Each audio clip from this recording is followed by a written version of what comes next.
ఇప్పుడు మీ రాజకీయ భవిష్యత్తుని దెబ్బతీశాడు పవన్ కళ్యాణ్ అని చెప్పారు. ఇప్పుడు వైసీపీలో ఇదే సమయంలో వైసీపీలో కూడా ఏళ్ల తరబడి దాదాపు 5 ఏళ్ళు 10 ఏళ్ళుగా సీటు కోసం మీలాగా ఆస్తులు అమ్ముకున్న వాళ్ళు, అలాగే ఎంతో రాజకీయ ఉద్యోగ భవిష్యత్తు ఉందని ఆ పార్టీలో కొనసాగిన వాళ్ళు ఈ మధ్య కాలంలో వైసీపీని జగన్ని దూషిస్తూ బయటకు వచ్చారు.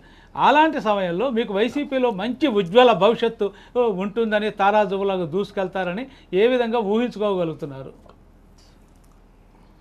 జగన్మోహన్ రెడ్డి గారు కూడా సామాన్యుల పక్షాన నిలబడతారనే సంపూర్ణ విశ్వాసం ఉంది. బీసీ, ఎస్సీ, ఎస్టీ, మైనారిటీలకి అత్యధిక సీట్లు కేటాయించినటువంటి వ్యక్తి కనుక వారు ఖచ్చితంగా బలహీన వర్గాలకి నాలాంటి వ్యక్తులకి ప్రాధాన్యత ఇస్తారనేటువంటి విశ్వాసం ఉంది. ఆయన కూడా మాట ఇస్తే మాట తప్పరు, అదేవిధంగా మాట ఇస్తే మడమ తిప్పరనేటువంటి విశ్వాసం నాకుంది. అలాగే వైఎస్ఆర్సీపీ పార్టీని సుదీర్ఘకాలం ఆయన బతుకున్నంత వరకు నడుపుతారనే నమ్మకం ఉంది. ఆయన నటుల సంఘానికి అధ్యక్షుడు కాదు, ప్రజల తరపున పార్టీ తరపున ఖచ్చితంగా ఏదో ఒకటి చేయాలనేటువంటి ఒక మంచి ఉద్దేశంతో నడుస్తున్నారు. కాబట్టి జగన్మోహన్ రెడ్డి గారి మీద అటువంటి నమ్మకం ఉంది. ఎక్కడా కూడా కొత్త తరం రాజకీయ నాయకులను ఒక్కలను కూడా ప్రోత్సహించినటువంటి పవన్ కళ్యాణ్ గారికి, కొన్ని వందల మందిని ప్రోత్సహించినటువంటి జగన్మోహన్ రెడ్డి గారికి పొంతన ఎక్కడైనా ఉందా?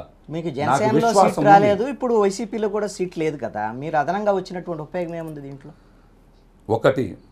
ఒకటి నా వ్యక్తిగత గౌరవాన్ని కాపాడుకోవడం, 2 బడుగు బలహీన వర్గాలకి, ఎస్సీ, ఎస్టీ, ముస్లింలకి ప్రాధాన్యత ఇస్తూ ముందుకు తీసుకెళ్తూ కొత్త తరం రాజకీయ నాయకుల్ని ప్రోత్సహిస్తున్నారు. కాబట్టి ఖచ్చితంగా నా రాజకీయ భవిష్యత్తు జగన్మోహన్ రెడ్డి గారి దగ్గర ఉజ్వలంగా ఉంటుందనేటువంటి సంపూర్ణ విశ్వాసంతోనే నేను వైఎస్ఆర్సీపీ పార్టీలో చేరా. వారు కూడా నన్ను మనస్ఫూర్తిగా ఆహ్వానించారు, మీరు కూడా చూశారు. నన్ను కౌగులించుకొని ఖచ్చితంగా నీకు మంచి భవిష్యత్తు ఉంటుందని భరోసా ఇచ్చారు. ఆ నమ్మకంతోనే నేను పెద్దల సుబ్బారెడ్డి గారిని కూడా కలిసిన తర్వాత మాట్లాడిన తర్వాతనే సీఎం గారి దగ్గరికి వెళ్ళి కడవగలుగుతున్నాను.